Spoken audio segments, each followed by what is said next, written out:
Hello, my wonderful spirit guides. Today I am going to be doing a Q&A video. I'm actually recording this whole thing on my laptop. I just didn't want to have to set everything up, so I just wanted to do it on my laptop because I'm actually very busy with packing because I'm going camping. Got all rubbish everywhere. Well, not everywhere, but there. Yeah, it's been crazy. And I went shopping yesterday to get lots of stuff, and I hate shopping. I hate it. It feels horrible, stressful. I literally was just like, I mean, I can't even function in shops with the lighting and all the packaging and the colours and the writing anyway. So I'm just like, ugh. But today is all about packing. So yes, at least I could do that at home, but it's boiling at the same time. Oh, anyway, enough complaining because I'm actually genuinely very excited. But seeing as I did hit 10,000 subscribers, like what, a week ago now or something? A bit less than a week. Yeah, on Friday, and it's Wednesday today. So yeah, it was only like, not long ago. I wanted to do a little Q&A video for you. I know it's not very fancy, and if it was a different time or whatever, I probably would want to put some more effort into a 10k video, because to me, 10k is more than enough. Like, even if I stayed on 10k for the rest of like YouTube, that would be amazing. I'm really not about the numbers of subscribers and so on. The only good thing it does do, of course, is that I get to make more of you happy, and you get to see my reaction, learn a thing or two, and I get to learn a thing or two in the comments. So obviously the growing community is beautiful in that way too, but at the same time, 10k to me feels like 100k maybe to someone else. I don't even know what 100k would feel like, you know what I mean? But anyway, 10k is like, whoa. Okay, so yeah, but anyway, I have got some questions from y'all. I won't be answering any questions that are like, will you react to this, or are you going to react to that, or would you react to this, because it's not really like Q&A kind of questions. It's not really about me, it's about what I'm going to do next on the channel, and I can't really answer those questions. So yeah, but anyway, I'm just going to do the ones that stand out to me, of course. Okay. First of all, do you know your moon and rising signs? Yes, I do. So, there's a massive wasp outside my window. He's gone now. But anyway, yeah, I do. So my rising sign is a Cancer, and my moon sign is a Gemini, and my sun sign is a Capricorn.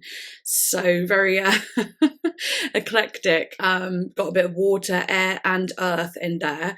Capricorn being my sun sign is interesting, because like Gemini being my moon sign, I've always been attracted to Geminis on like friendship levels. And yeah, but it being my moon sign is interesting because it means I'm very like, I think a lot, I analyze a lot, there's a lot of thoughts going on all the time. And then being a Cancer with the emotions and everything, Jesus. But then being a Capricorn who's a bit more stoic and work oriented, it's an interesting little trio.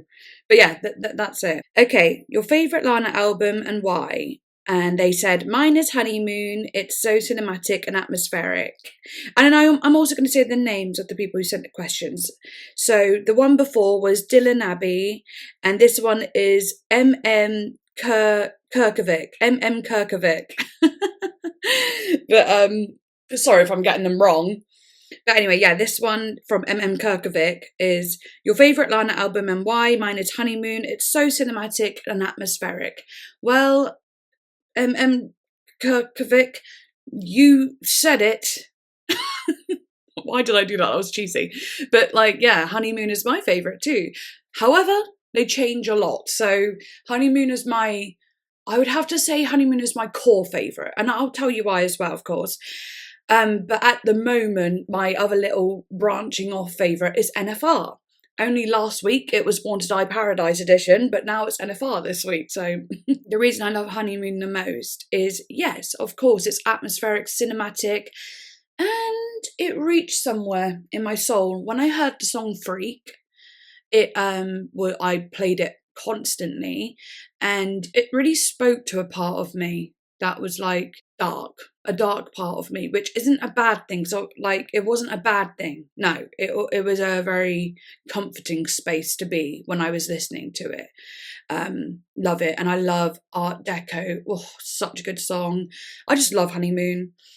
But yeah, my reason why is pretty similar. I love that it's like atmospheric and cinematic. I love that it's deeper, darker, melancholy, beautiful. Yeah, just a million reasons why I love it. So this question is from D1TH Aquila.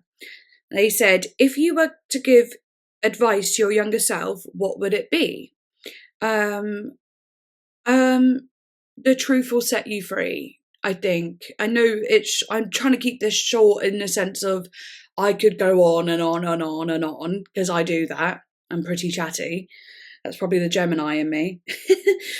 But yeah, it would probably be the truth will set you free. It sounds so corny, but yeah, like I was very, sorry, I keep getting a little what do you call it? Sula, sweaty upper lip alert. And sweaty under lip, look. Oh wow, it's nice to look a little bit dewy. Anyway, I get distracted so quickly. Okay, yeah, this truth will set you free, because when I was younger, I would lie a lot as defense. I would lie a lot, and now as I get older, I realise if I just told the truth, yeah, I might have gotten a little bit of trouble or whatever, but I would have probably ultimately been better off, because a lot of the questions that I was asked by my parents were out of love and worry. So if they're like, why are you hanging out with this certain older boy, And I swore to ground, absolutely not. If I just said yes, maybe I would have been able to get help sooner, and so on. So the truth will set you free. But also what I'd like to say, advice I'd like to give to my younger self would probably be something like, go to uni for the knowledge, not for the grade. Obviously, grades are great and whatever, but for me personally, and I did do this on some degree, but like, if I had just thought that way, I might have been able to soak up more knowledge than I have. And I have already soaked up loads of knowledge, but, if I really went with the intent of thinking, I want to get all the information I can. It doesn't matter what I get in a grade, just go to every lesson and soak it up. Yeah, that's another bit of advice. The same person also asked a country you would like to visit in the future. That's hard, but I'm going to say Australia, because I really want to go see Ben Shouts in Australia. And there's also a million other places. So honestly, every country, what can I say? Next one is, which album that you've reacted to have you returned to the most? This is interesting, because actually it's really, really, really difficult to return to albums, because if you think about it, I'm doing sometimes 2 to 3 album reactions a week. That's for Patreon and YouTube. So that's pretty intense, right? And that is weekly. So I don't actually get much chance to listen to albums in full, because I'm either filming or I'm editing every week. It's constant. As much as that might sound crazy, or it might sound like, oh, well, how is that an enjoyable job?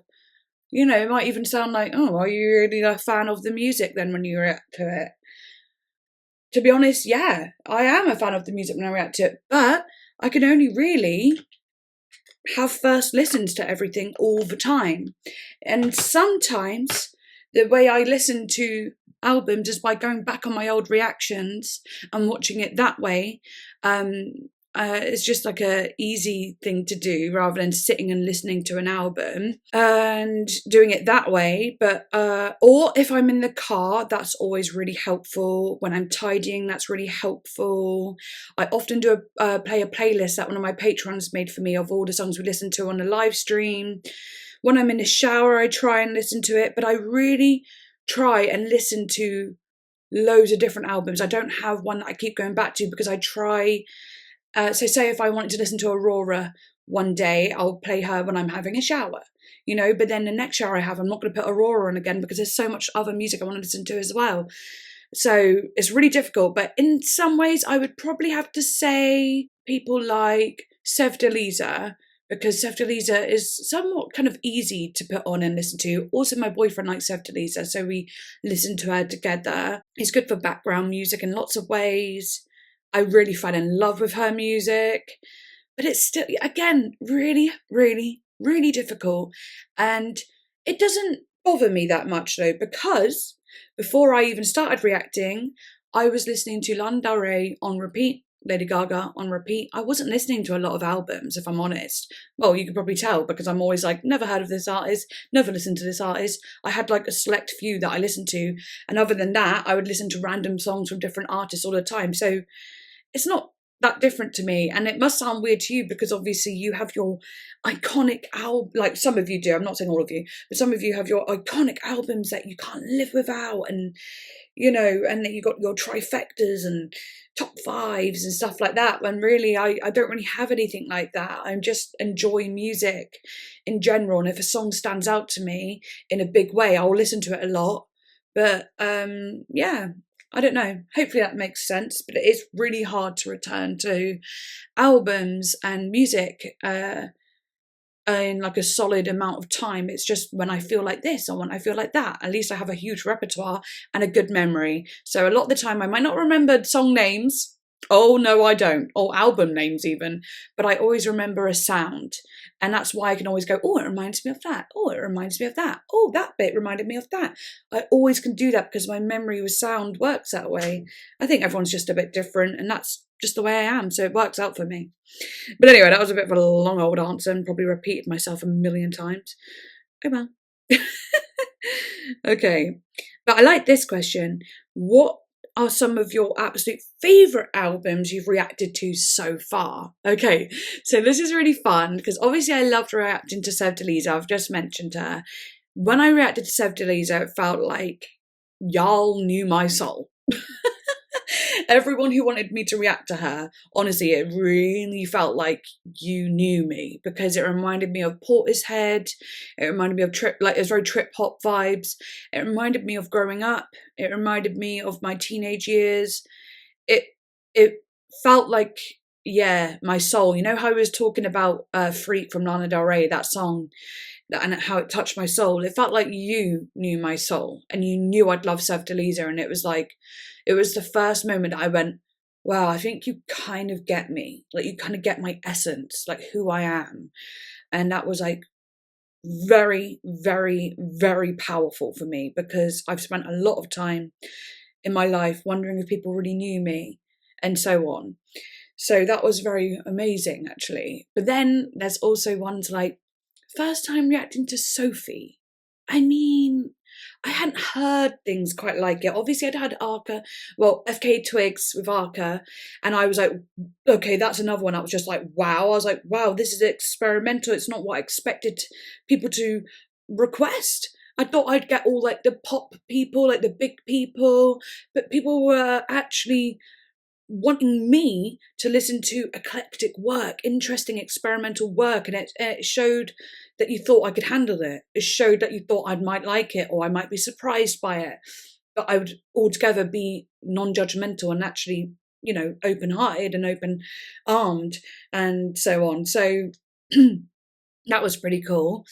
And then people like Billie Eilish, I love reacting to because I didn't think I was going to like her that much. And then I ended up loving her. It was like so fun doing the Happier Than Ever reaction was like one of my favourite reactions to do. Listening to Radiohead the other day, amazing. I felt that. It was just, it's weird. Sometimes I love like the big like reactions where they're like, yeah, like 100 gex, where it's like, oh yeah, oh my god, this is crazy, and do crazy editing, and wow, this is wild. But then with things like Radiohead, to sit and really just be like, what's a time signature? Oh, that's kind of beautiful. Oh, and like talk very like in depth about the production or the lyrics or the feeling, and it'd be kind of like a darker, like rainy day vibe kind of video. Oh, I love that too so much. I loved reacting to Susan Sundfør. It was just a big experience. That was beautiful. And that was an artist I'd never heard of, and it was like, I love those ones that you've never heard of and you have no idea if you're going to like it or not. In a way, you kind of judge it before you go into it. I don't try to be judgy, but you kind of do. And then I played it and went, oh my God, this is great. So yeah, there's so many. It's really hard. It's really hard. Charlie XCX, of course, Aurora. Aurora was like interesting to me as well, because it was so another person I felt spoke to my soul on a different way, and people wanted me to react to her because, if you can tell by someone's vibe what they might or might not like, right? And not that you should judge, but you can kind of tell sometimes. And when people wanted me to react to Aurora, it felt like they knew I'd like Aurora, and then what Aurora stands for and who she is I just love it. She's so cute. She brings me happiness, and it really felt like, just starting out my YouTube career, it was such a joyful, piece. Like, she is a joyful person to react to, who also has like deep stuff and whatever, but it's very beautiful. So it built a very nice little community already. And it was funny because I was doing Aurora, which is like this beautiful, cutie, spiritual, deep, naughty, cheeky, mischievous girl. And then on the other hand, I'd be reacting to Sophie and Arcade and like Dorian Electra and these hyper pop kind of like sexy, like naughty stuff. So I loved that I was displaying the balance. This answer is going on forever, isn't it? But yeah. Fern's podcast. I could probably do a podcast on my own. Like, it really wouldn't be hard. But yeah, it's really hard to say because there's just been so many. And oh my God, my favourite journey has been the Florence and the Machine journey, though, because the first album I went, yeah. Second album, I went, this is better. Third album, I was like, this is really good. And then, it just kept going on from there. And then the most recent album, I'm just like, I love every song. Like, the journey of Florence was insane to me. Like, wow. Yeah. And of course, Ethel Cain, obsessed with her. Seeing her in December, can't wait. Right. Anyway, next. I haven't said the name, so the one who said which album that you've reacted to have you returned to the most, that was Hashizam. Oh, it's probably a good job I don't say the names because I don't know how to say them. And then it was Ali the Vampire who said what are some of your absolute favourite albums you reacted to. And now it's a question from Louis Brown saying, what made you want to do YouTube? Okay, so, this is probably going to be another long one, but so when I was younger, it's really weird. Like, I loved drama, I loved singing. Drama as in the class, not like drama, but like acting. I loved performing. I loved all sorts of things like that. So I was really good at acting in school. And got an A star, which was like my best grade I got across the board in school. And loved singing. And there was a point in my life where I started, I was very much in love with Lady Gaga and so on. And I said to myself, I'm going to be famous. Like, I'm going to be famous. Like, and people would say, what's your backup plan? I'm like, I don't have one, because if I have a backup plan, then I'm not really like manifesting that dream, basically. Like, if I have a backup plan, then I'm not putting my all into it. And bear in mind, I was like 15, 16. So, of course I'm going to say things like this. Our final year of school, we had to vote different things for people, like who's the funniest like classmate in the whole year, though. So I can't remember how many people were in the year. God, I don't know. But it's like obviously like a lot of people in a year. Hundreds, but I don't know how many. But anyway, who's the funniest, or who's the best at this, or who is more likely to do this? And I got nominated for who's the most likely to be on TV and who's the most likely to be famous. And I also got nominated for who's the best singer, who's the best. Like, I got nominated for 5 and I won 2. So the ones I won were the most likely to be on TV and most likely to be famous. They're pretty similar, but the whole year voted that, and that was really interesting to me. It's because I very much in my teen years, especially towards the end of school, bounced around friend groups and never stayed fit into one. I was very like, I'm going to go hang out with the drama peeps today and just have a laugh and eat lunch with them. And then I'd go to my health and social class and I'm like, oh, I'm going to go hang out with the health and social, the people who are maybe, it sounds really bad, but like less popular, because you obviously got the popular gang and then you got like the not so popular, but they weren't so popular, but absolutely lovely, love them and so on. And then I'm like, oh, I need a cigarette, so I'm going to go hang out with the popular, girls over here. Like, oh, these, but then they could be a little bit like, oh, they're annoying me now. So like I go hang out just a little bit up the path where the like kind of weed smokers would be. And they wouldn't be doing it in school, but like the chill energy, I'd be around them. So I was just constantly around different groups. So of course I'd get lots of votes. And that was really cool. This is a long way about answering this question about why I started YouTube. Why am I going back into my teen years? Anyway, I digress. But then I was 16 and I got pregnant. And I was like, oh, my dreams are crushed. But my mum and my family said, don't worry, you can still have your little girl, but also you can do anything you want. We will always be here for you. You can do your dreams. You can do anything. They boosted me up a lot. So I did end up going to college when my daughter was 8 months. And then I went to university too. And did so much that I wanted to do. Performed in so many places, performed in front of hundreds, performed in front of thousands. I got to produce an album, got to do lots of things that I wanted to do. And then obviously started watching YouTube quite a bit more, discovered reaction channels, and was like, because I always kind of wanted to do YouTube. I watched people do it and I thought, well, what would I do? What would I do? I would love to do YouTube, but what would I do? Actually, my first ever YouTube video I ever made was when I was like 13 or something. And I even made it like, hello, I'm Fern. I did a whole thing. That's gone now though. And actually, I remember someone not very nice, very much ripped me to shreds over it and made me feel like this small. And I never tried it again for years because I was so embarrassed and hurt and scared to do it. So yeah, anyway, years on, I was like, what am I going to do? What am I going to do on YouTube? There's a million things I like. I love makeup. I love singing. I love acting. I love, all just so much things like clothes and designing and writing poetry. And I just too much to like think about.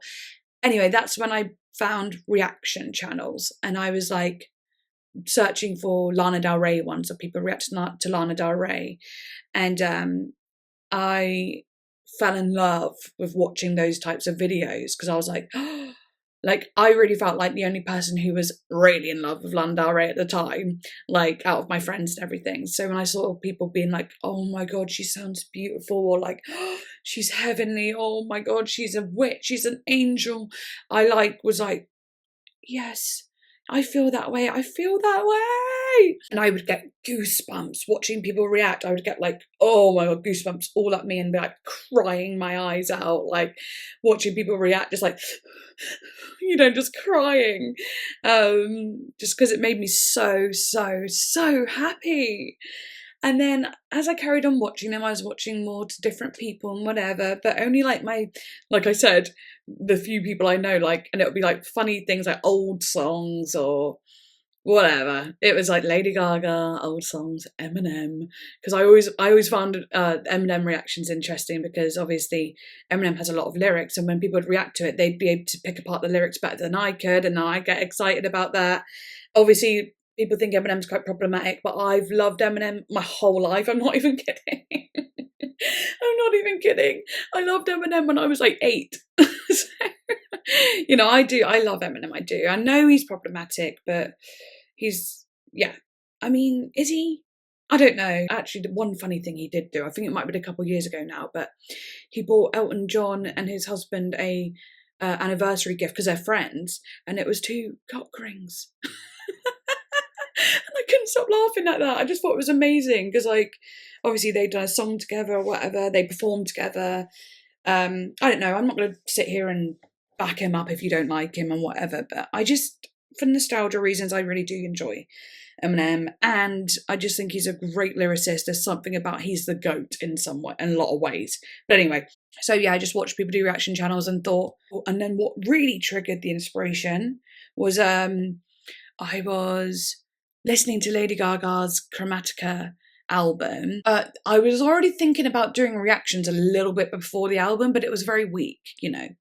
Anyway, I started listening to the album and I was in my bed and I had headphones on and I was like playing Sims probably. I can't remember. Or did I? No, I wasn't doing anything. I just lay there listening. And I was like, yeah, like dancing. And I was like, oh my God. And I was like pausing it, being like, oh, you know. And then I was like, imagine if this was on camera. Like this authentic, real reaction was on camera. And it's the first album I'd listened to in a while as well. And I really felt it. And I just loved it so much. And I was like, man, like I'm dancing around like crazy and there's no camera in front of me. So that is me authentically. And I think some people would find that entertaining. So that's when I thought, right, I'm really going to do it. And then, but before that, I wanted to do things like, I did like makeup stuff, little random stuff, just to get used to editing, just to get used to uploading, just to get used to YouTube, talking on camera. So I did lots of random little stuff first. Yeah, and then I did my first reaction video and I planned it for when Lana Del Rey's Chemtrails Over the Country Club album would come out. And I was like, and this is going to sound really weird. But I was like, very nervous to do it. And I wasn't nervous to do any of my other videos before that, but I was nervous to do this because I was like, this is the real deal now. This is what I want. I'm going to do forever. And I actually knew somewhere deep down that it was going to get more views than I'd had before. I felt it. It was like this weird, like this might blow up. And it didn't blow up, but it did it in the way I wanted it to. More than I would imagine, but not too much, you know? So it was perfect. It was truly meant to be. Okay, I'm going to try and be a bit more snappy. I didn't know it would take me this long to be... Oh, imagine me in an interview. Oh, gosh. All right, anyway. So I have got a question here by A. Viteri. And they said, who's an artist / album you've reacted to that didn't live up to the hype that people were giving it? This is an interesting question because music is very, very, very opinion based. So I can't really say what should and shouldn't be hyped, right? But I will say, like, sometimes I imagine some artists to sound different to what they do. But yeah, there have been albums that I've not loved, of course. And of course, the first Florence and the Machine album I didn't really love, but I knew I wouldn't. The Eat album by Poppy I didn't love just because I Disagree was beautifully done. And then Eat was a little bit, it was hard with my synesthesia stuff. That was difficult for me. This one might be a little bit painful to hear, but Wise Blood? It wasn't exactly how I thought it was going to be or whatever. Her voice was gorgeous, but there were moments that were like, yeah, it was hard. It was different. It wasn't like my favourite thing to react to. But I would like to revisit it and maybe, on my own time and see what I think again. But I really liked it. But it was one that I kind of deep down wasn't in love with. So yeah, hard question. Yeah, there's way more that I was surprised by that I did love. Do you know what I mean? There's way more of those moments where I'm like, am I going to like this? And then it turns out I love it. Then there were, I'm going to love this. And then I didn't. Oh, a bit again with Glitch Princess by Yule. I was a bit like thinking it was going to be something super like hyperpop and like crazy. But actually it was a lot more emo-y and a little bit depressing, a bit triggering. So that was a hard one as well. So just little moments like that. Favourite architectural style? I think what I'll do is place pictures in this video of a house I made on Sims that I'd love to be my dream house in the future. And that way you can see the architectural style.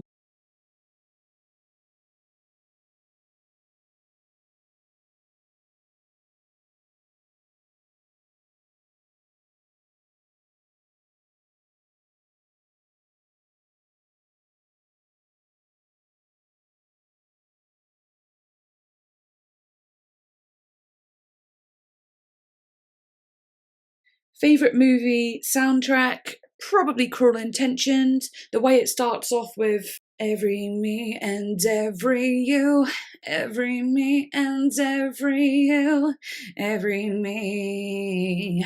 I love that song so much. Placebo, every you and every me and every you. I can't remember which way it goes. Then it also has a Counting Crows song that I sang on my channel the other day. And of course, dun, dun, dun, dun, dun, dun, the Verve Bittersweet Symphony. Love it. Just so many good songs. And I remember being younger watching that movie and really loving the songs before I knew it was cool to love any of those songs, if you know what I mean. Before I knew they were popular, before I knew loads of people loved them, I just thought, these are cool movie songs. I was very young when I watched that film. But then, of course, my favourite movie is Moulin Rouge. So I love the song moments on that. I wouldn't say I love all the songs as in the original songs, but I love all the moments on that film. And then when it comes to like a kind of like movie soundtrack, like score, Black Klansman had a brilliant little score. I really, really, really enjoyed that. And there was like motifs and like just the way it felt was very like, ooh, I love that. I really would suggest checking it out. Great song, soundtracks and scores on that. Brilliant. But anyway, that question was from Lele Luce, by the way. Getaway Tiger said, what are some songs that have inspired you / changed your life? So many,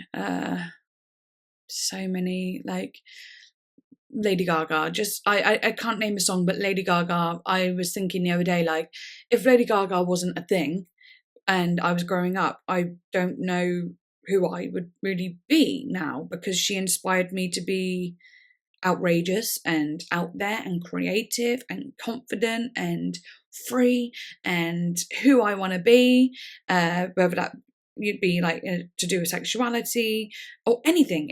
She taught me everything, like about who I was. She didn't make me who I am. She showed me who I am. You know, she showed me who I am. So yeah, just her music and she changed my life and made it incredible. So there you go. What was the first album you ever bought yourself? Okay. Really, really, really rarely bought myself any albums. I would usually get them as birthday gifts, Christmas gifts. I was a music lover from the age of like birth or something. So so yeah, always loved music. I'd always get a CD. I think my first ever like album that I got bought for Christmas was a Busted CD. That's a CD. I did have a tape made for me of the Avril Lavigne Let Go album before that though. Absolutely loved that album, sang it every day in the summer holidays in the morning. Singing the house awake.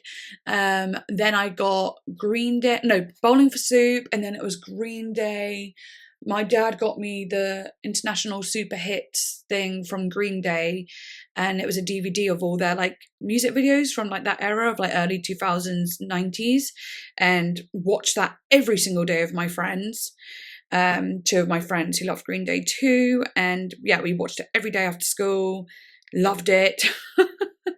And then I think as I got old enough, I could like download music, and I never really was a physical copy kind of gal. I know it seems bad, really, very digital, aren't I?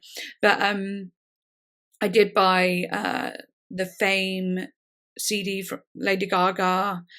Family Jewels by Marina did I get, or did I just have that on download? I can't remember.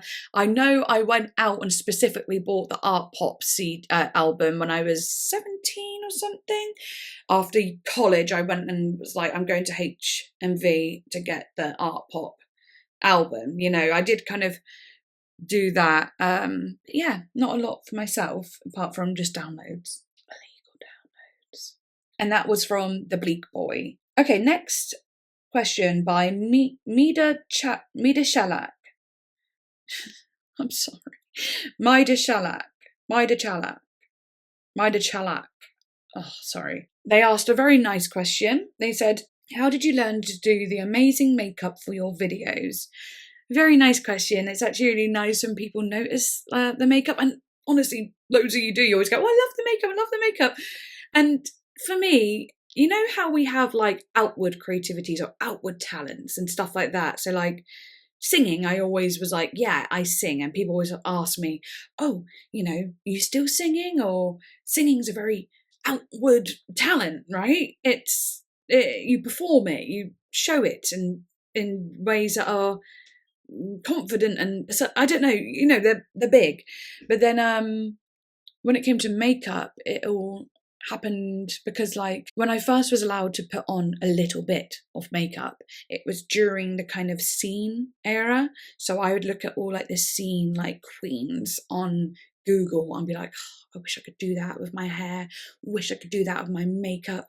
And they would have all like the winged eyeliner, and that was crazy, and like a bright colour, crazy hair, raccoon tails.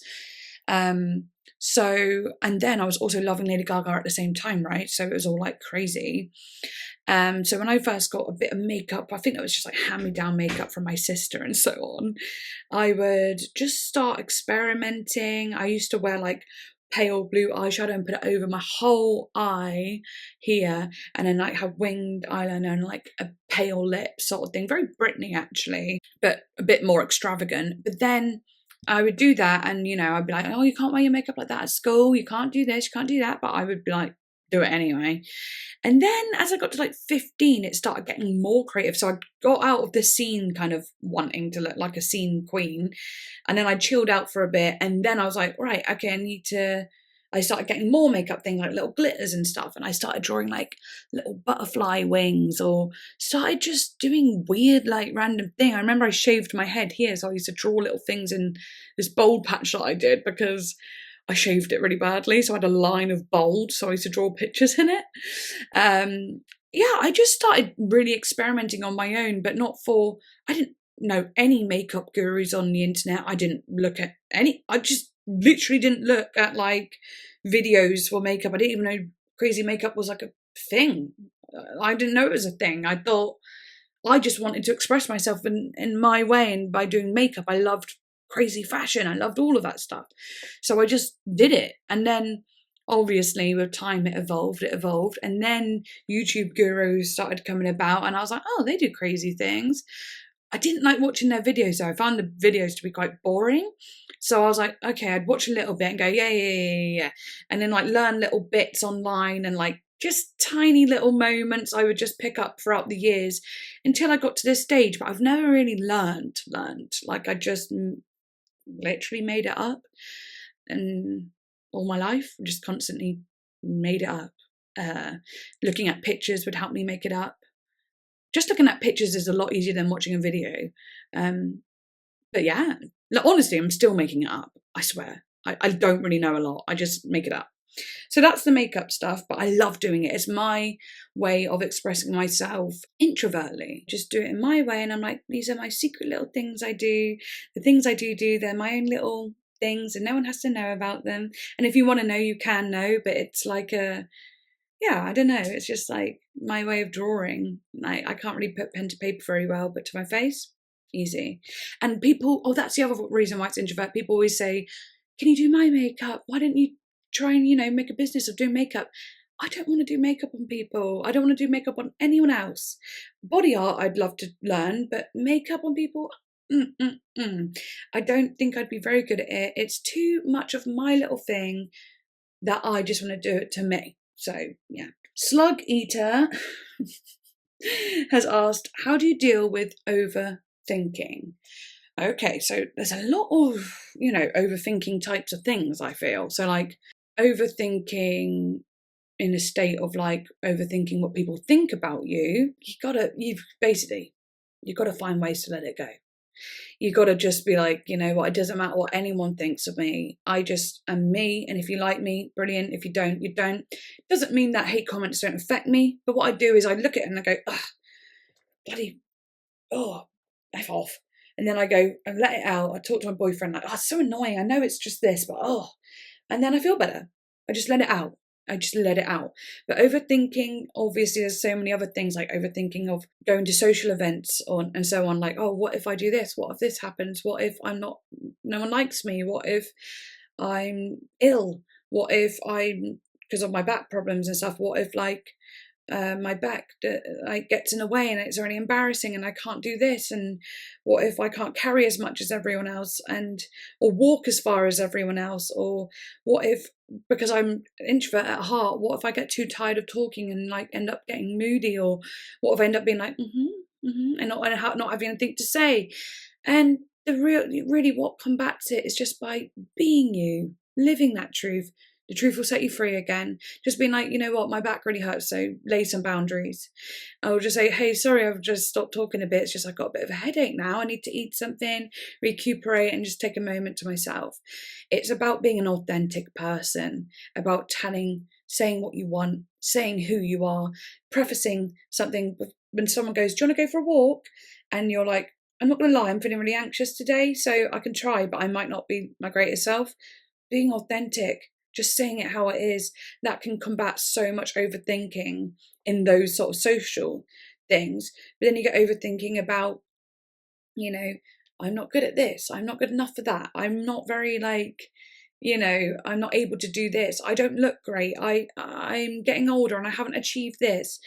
Basically, there's no time limit to anything. You just got to take it easy, be kind to yourself, be kind, and like give yourself little and bits of encouragement, but don't push. Be kind.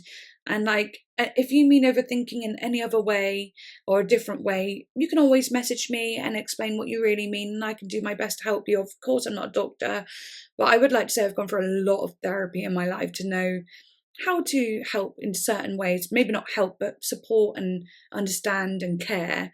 So there are a million types of overthinkings, and yeah, sometimes you overthink what someone has said to you, and you're like, oh, they don't like me, when really it's just their tone of voice might have been something that triggered you, and actually it's nothing to do with them, it's to do with a core trauma of a tone of voice or something, you know.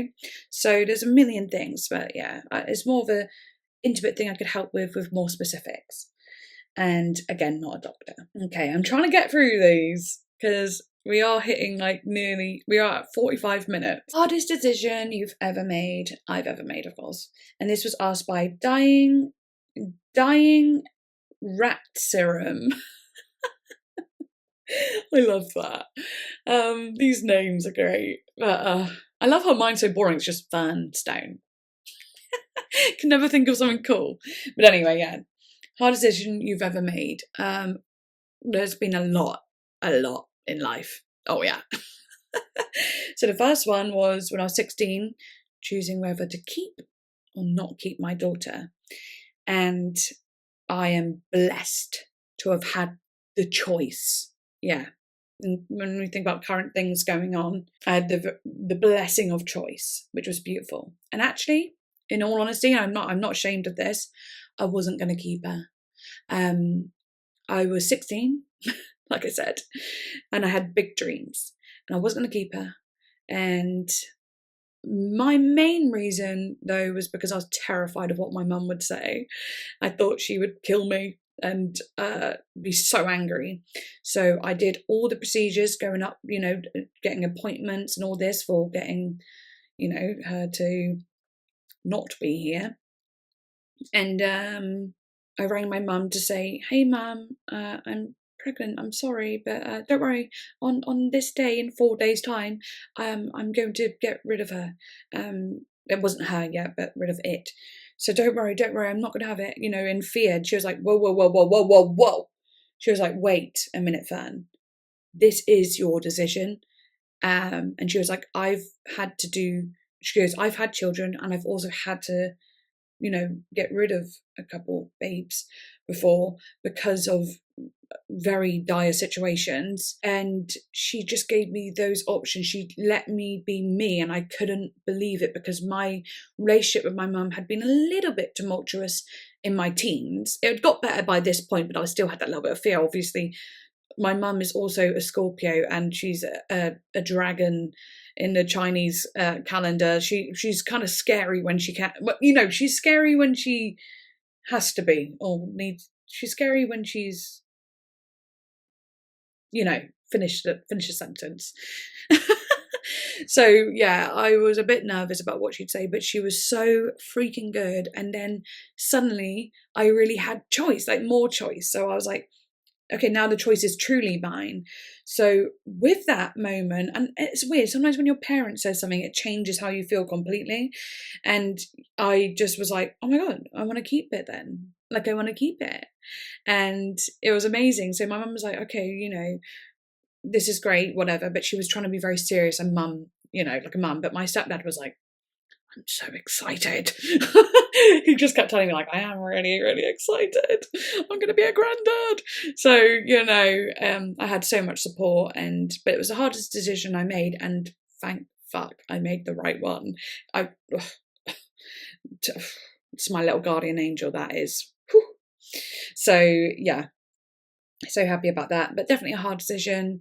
Other hard decisions were things like going to the police for certain crimes that were done to me, but also leaving police investigations because it was having an effect on my mental health, and I wasn't really, the police situations weren't that great.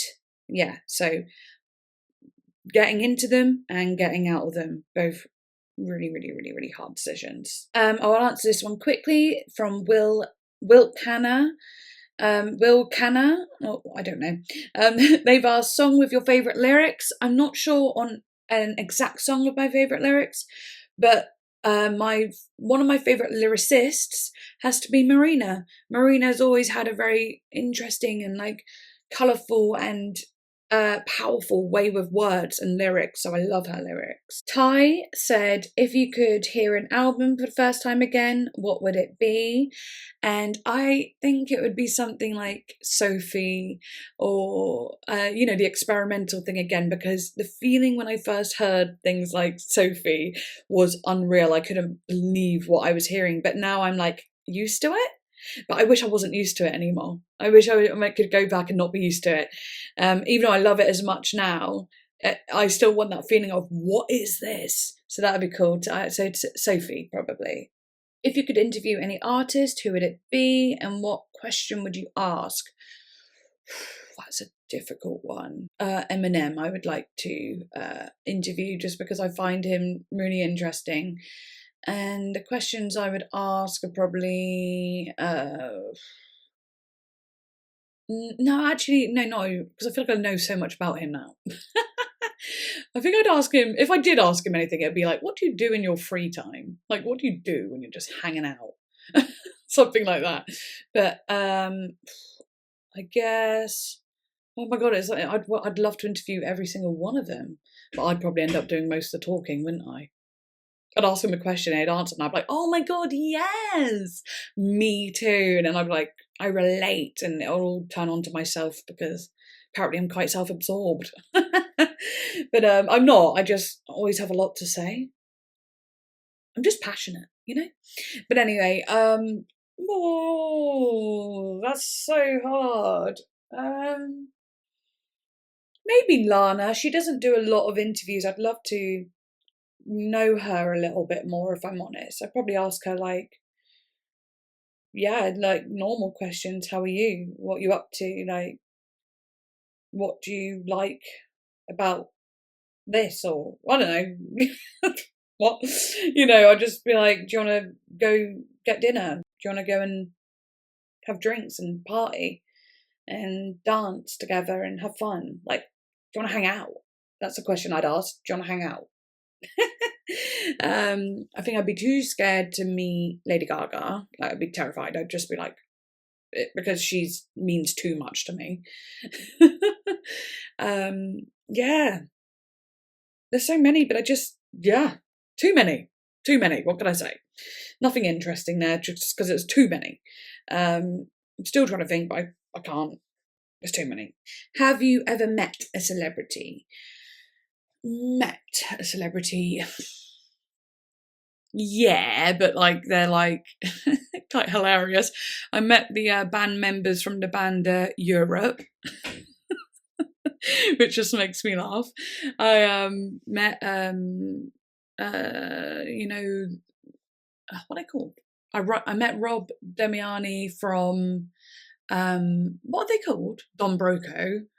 Yeah, I think I've met like, I've not fully met people from Muse, but like the family members and stuff I've met, and people that know them. So no, not really. I haven't really met any celebrities. I do live in like a small town, and never, really much like did the whole waiting outside concerts and so on. Even though I'd kind of like to, but I just never did. So no one crazy. What are your favourite Marina songs? I love, obviously, Venus Flytrap's so good, and like all the songs off that album are so good. But then like old ones, like I said, I'm not very good with song names on the spot, but I love the song 17, which is a super old one. Fear and Loathing, all of the Electra Heart album. Oh my god, no, yeah, I can't really answer that. It's too crazy. But yeah, I think that is it for the questions, and good, because I am at 55 minutes and that went on so long. But yeah, brilliant. Yay. I hope you enjoyed my podcast. And yes, I shall see you when I get back from my holiday. I'll probably be a mess because I'm going to a festival, 4 nights of camping. Love it. And it's not going to be like Woodstock 99, I tell you. I've been to this festival since I was a kid. I love it. It's beautiful. It's super hippie. It's super like fun and cozy, and I can't wait. And I've got so many friends coming this time. Okay, anyway, I shall see you next time, and there will be videos coming while I'm away. So yeah, bye.